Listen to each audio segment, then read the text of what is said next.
Hey guys, Wade here with Texas Duck Dogs.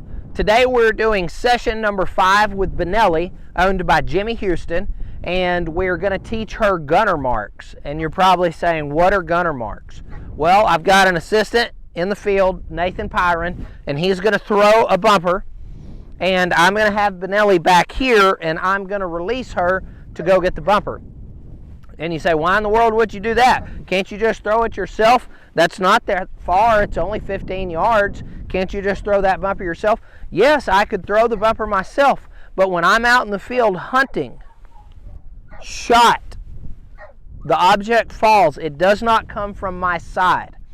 So if the only retrieving your pup has ever done is when something has left your side, it's very likely that when you go out and shoot your first dove or your first duck or whatever bird you're out there shooting and your retriever, you shoot and the retriever sees it fall, he may not go get it. In fact, most dogs won't if it's the very first time they've ever been on a hunt and the only thing you've ever done is had the retrieving object leave from your side, or you're using the popper gun, I think they call it the retrieve-R trainer or something like that, and it leaves from you. So you are the source of the reward where it's originating from.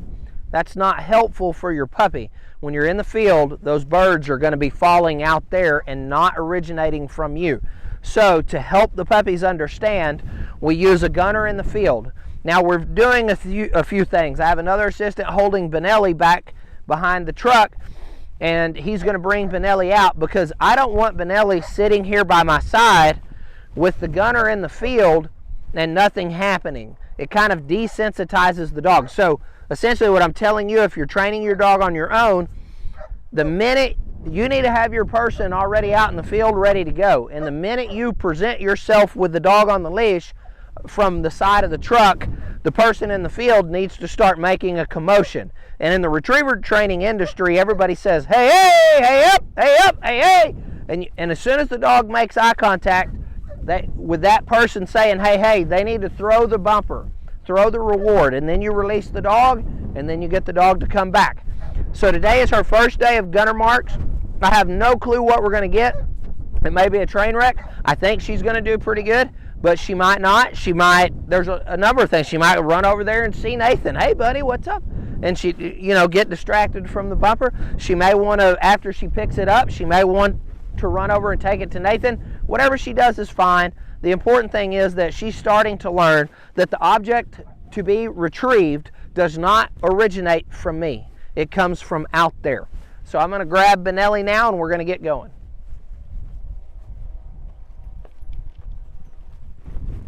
Okay, good girl. All right, yeah, she's excited. Go ahead with the hey-hays. Benelli.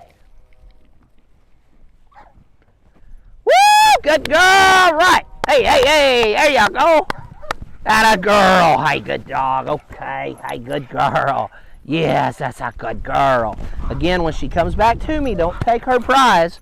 Don't take that bumper that you're using to train her with. You just pet her and give her good, positive physical touch. Yes, good girl.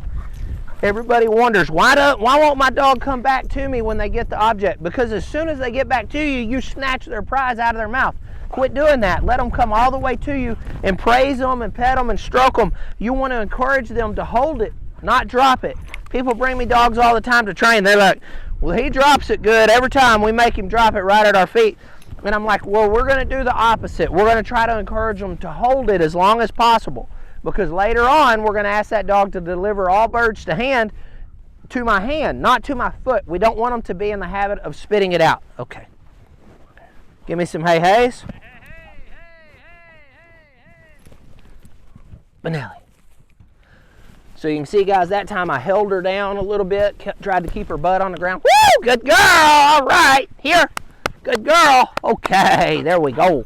Okay, good job, girl. Good job. She's ready for another one. Already looking out there. This girl's really smart. She's doing really good.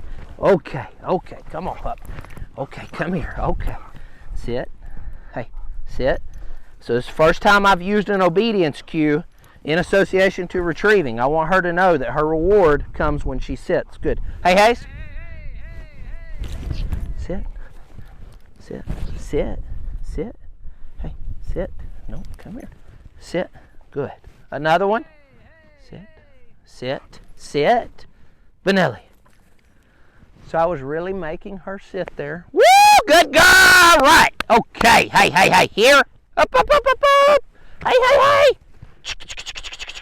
And look, for the first time, she doesn't want to come back to Wade. Why? Because Wade was making her sit. Hey, good girl. Hey, good girl. Okay, good girl. Get it. There you go. Good girl. Okay, good girl. Yes. We always stop at 2 or 3 retrieves, even if the dog wants to do more. That's great. We want to leave them wanting more. If you oversaturate the dog with retrieving and bumpers, and there's bumpers laying around all the time everywhere, and you're trying to do 10 or 15 every day, you really run the risk of oversaturating the dog with the bumper exposure, and actually, instead of building drive and desire, you can deteriorate it and ruin drive and desire. So don't do that. So we're real pleased with Benelli. One thing we do see is a tiny little bit of blood on these bumpers. Why is that? Because she just turned 5 months old and she's still losing some of her puppy teeth. But she is so eager to retrieve and go get the bumpers that a little bit of tooth loss isn't going to hinder her from getting her bumper, which I love that about her.